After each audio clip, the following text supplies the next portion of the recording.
r/NoSleep. Posted by u/HorribleHorrorStorie. I took a wrong turn and found a town that's not on any map. I wish I hadn't stopped. It started as a simple road trip. I had a few days off work and decided to drive across the state to visit an old friend. The plan was to take the scenic route, avoid the interstates, and enjoy the open road. I had my GPS set, snacks packed, and a playlist ready. It was supposed to be a relaxing drive. But somewhere along the way, I took a wrong turn. And that's when everything changed. I had been driving for hours when my GPS started acting up. The screen flickered, and the route kept recalculating. Frustrated, I pulled over to the side of the road to reset it. I was in the middle of nowhere, surrounded by dense woods and the occasional farmhouse. The sun was beginning to set, casting long shadows over the road. After fiddling with the GPS for a few minutes, it finally seemed to be working again. It rerouted me down a narrow, winding road that I didn't remember seeing on the map. But I trusted the technology more than my own sense of direction, so I followed it. The road grew narrower and the trees thicker as I drove on. The sunlight faded, and a thick fog began to roll in, reducing visibility to just a few feet in front of my car. I turned on my headlights and slowed down, hoping I would find a way back to the main road soon. After what felt like an eternity, the fog lifted slightly, revealing an old, rusted sign by the side of the road, "Welcome to Ravenwood." I had never heard of the place, and a quick glance at my GPS showed no record of it. Still, the idea of a small town where I could get my bearings and maybe ask for directions was appealing. I drove into Ravenwood and immediately felt a chill run down my spine. The town looked like it had been abandoned for years. The buildings were old and decaying, windows boarded up or broken. Weeds grew through the cracks in the pavement, and there wasn't a single car or person in sight. I parked my car in front of what used to be a diner and got out. The air was cold and damp, and the silence was almost deafening. I decided to check the diner first, hoping to find someone who could tell me where I was and how to get back on track.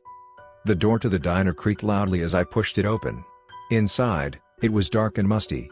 The tables and chairs were covered in a thick layer of dust, and the smell of mold hung in the air. I called out, but there was no response. The place was empty. Feeling uneasy, I decided to leave and try another building. Across the street was a small grocery store. The windows were covered in grime, but I could see faint light flickering inside. I crossed the street and tried the door. It was locked. As I stood there, contemplating my next move, I heard a sound behind me. I turned around, but there was no one there. Just the empty street and the fog slowly creeping back in. My heart was racing now. Something was very wrong with this place. I walked back to my car, the feeling of being watched growing stronger with each step. I decided to leave Ravenwood and find another route. But as I reached for the car door, I noticed something that made my blood run cold. My car tires were slashed. Panic set in. I was stranded in an abandoned town with no way out. I pulled out my phone to call for help, but there was no signal. Desperate, I decided to search the town for a working phone or someone who could help me. I walked through the empty streets, the sense of dread growing with each step. Every building I tried was either locked or empty. The town was a ghost town, yet I couldn't shake the feeling that I was not alone. As I approached the town square, I saw a figure standing in the middle of the road. It was a man, tall and thin, dressed in old-fashioned clothes. He was staring directly at me. I called out to him, but he didn't respond. He just stood there, motionless. I approached cautiously, my heart pounding in my chest. When I was about 10 feet away, the man turned and walked down an alleyway. I hesitated for a moment before deciding to follow him. He was the first sign of life I had seen, and I needed answers. The alleyway was narrow and dark, the walls covered in peeling paint and graffiti. The man was nowhere to be seen. As I walked deeper into the alley, I heard whispers all around me, faint and indistinct. I spun around, but there was no one there. My footsteps echoed in the narrow space, and the whispers grew louder. They seemed to be coming from all directions. I quickened my pace, hoping to reach the end of the alley and find the man. But instead, I found myself in front of an old, decrepit church. The door to the church was slightly ajar, and a faint light glowed from inside. I pushed the door open and stepped in. The interior was dark and cold, the pews covered in dust and cobwebs. At the far end of the church, near the altar, I saw the man kneeling in prayer. I approached him slowly, my footsteps echoing in the silent church. As I got closer, I noticed that he was whispering something under his breath. I couldn't make out the words, but they sent a shiver down my spine. "Excuse me," I said, my voice trembling. "Can you help me? I'm lost." The man stopped whispering and slowly turned his head to look at me. His eyes were empty and hollow, and his face was gaunt and pale. He didn't say anything, just stared at me with those vacant eyes. I took a step back, fear gripping me. "Please, I need help," I repeated. The man stood up slowly, his movements stiff and unnatural. He pointed towards the back of the church, where a door led to what looked like a small office. Without a word, he walked towards the door and disappeared inside. I hesitated for a moment before following him. The office was small and cluttered, with old books and papers strewn everywhere. The man was standing by a desk, looking at an old rotary phone. He picked it up and handed it to me. I took the phone, relieved to finally have a way to call for help. I dialed 911, but there was no dial tone. The line was dead. I looked at the man, but he just stared at me with those empty eyes. "Is there another phone?" I asked, desperation creeping into my voice.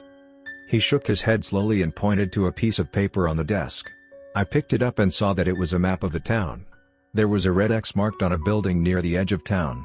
Scribbled next to the X were the words "Help here." I looked back at the man, but he was gone. The office door was closed, and I was alone. My hands were shaking as I folded the map and put it in my pocket. I had no choice but to go to the marked building and hope for the best. I left the church and followed the map to the edge of town. The building marked with the red X was an old factory, its windows broken and walls covered in ivy. The front door was slightly open, and I could see a faint light inside. I entered the factory, the air thick with dust and the smell of decay. The light was coming from a room at the far end of the building.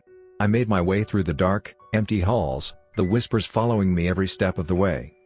When I reached the room, I saw a group of people standing in a circle.